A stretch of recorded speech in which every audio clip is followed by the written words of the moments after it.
score. It's been almost 100 years now since those far-sighted men of history accepted the charter January the 8th, 1896, and said, "Gentlemen, this is Trion's public schools. Let's make it the best we can." I wonder if they in their dreams sighted one day the beloved home of the Bulldogs and dubbed it the heartbeat of a favored land. In 1922, a bright and cheery group of ninth graders, standing on top of the Council Ring Hill, inspired by the sight below, put together the stirring feeling of "We love the School of Trion" and the rest of the greatest words that have been sung a million times, while tears flowed from the heart of each and every one who has passed through these hallowed halls. In 1933, the game of football came to Trion High's campus as a new dimension of thrills and excitement. Courage and tradition was born.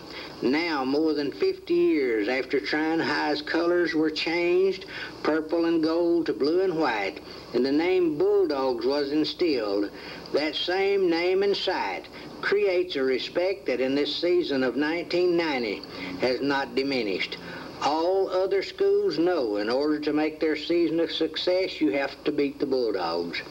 In the hearts and minds of all of us, the dreams of great seasons persist. When we were the kings, and in all those years, even though not a declared champion, Trion High ever boosted its banners and commanded respect since 1933, with 1 year of no team, 1943, during the Great War. Trion now goes into the 1990 season boasting a tremendous story of success: 374 victories, 207 losses, and 18 ties.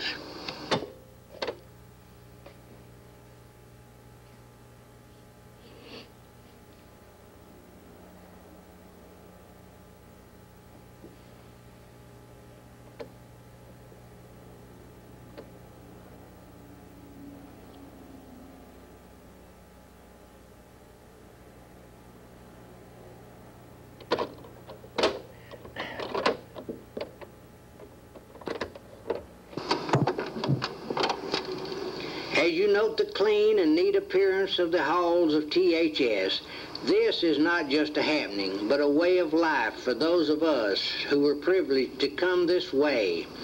A wonderful memory of the days, weeks, and months we roamed these same halls, along with the others whom we loved in our day and time. I was a senior, a sophomore, along with many others, as we moved from the old high school to this new facility in 1937. Down through the years, this building has seen floodwaters ravage the premises on 3 occasions, with the hardest blow being the Great Flood of February 16, 1990. These sparkling halls were a part of our way of life, and some of the things that have been restored, of course, the innovations and the new additions that through the years has changed the face due to the time and continuous pace. The wear and tear of the kids took its toll over the years, but as you can see, it withstood the ravages well, and the best commendation has been the great men and women who came this way. It's still the beautiful place that stands serene in our memories. From all the students and graduates of the years, its best wishes and special hopes go with you everywhere and at all times. This videotape made and produced, the story written and narrated by Emmett Nunn.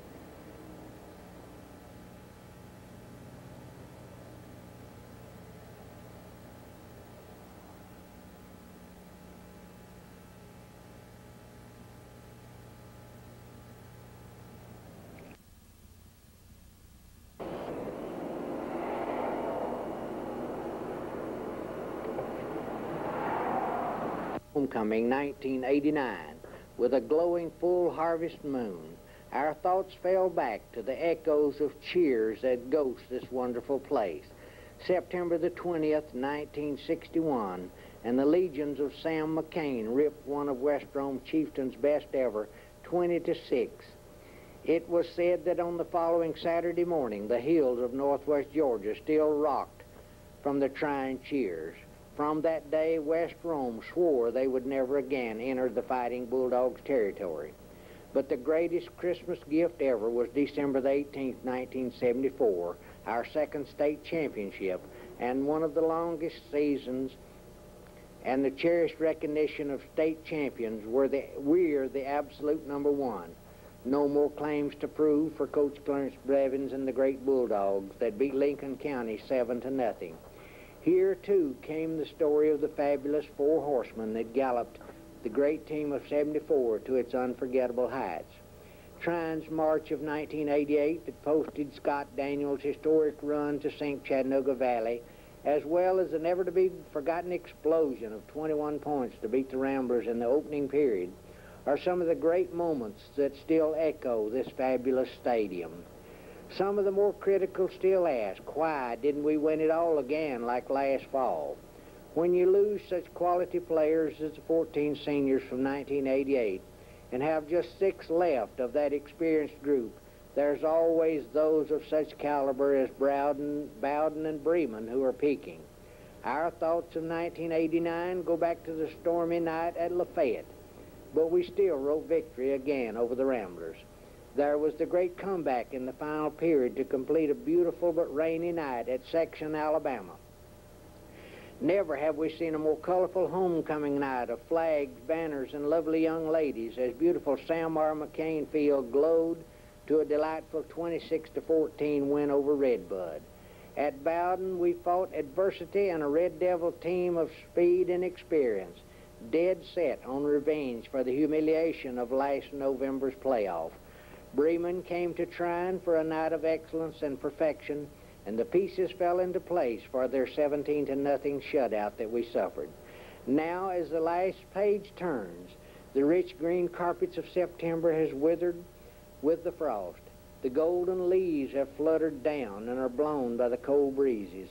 Gordon Lee's Trojans, disappointed by not being able to match Bowden and Bremen, came to Trion, building their hope.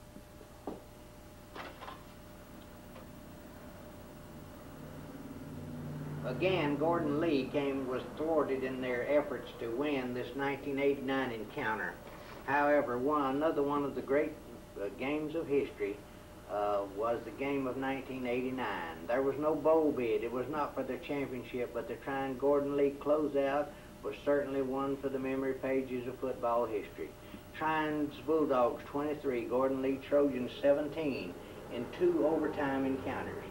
Here was the Bulldogs with 10 seniors, calling it a career for most all of them. The Trojans with 17 seniors, and as the program insert called it, a game of prestige between these two of the Tri-State's most illustrious schools.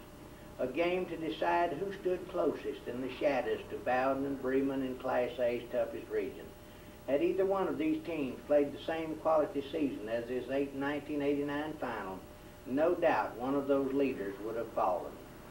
It's been a good year as the band, cheerleaders, the 50-yard club, and all of us fans put this season, especially this wonderful night, in our memories of great ones. Just like the flashback of a few nights ago when preparations on a quiet Thursday night for homecoming gave us reflections from the dreams of the years, the sparkling lights of Sam R. McCain Stadium, a full harvest moon, and the echoes of moments that will live forever.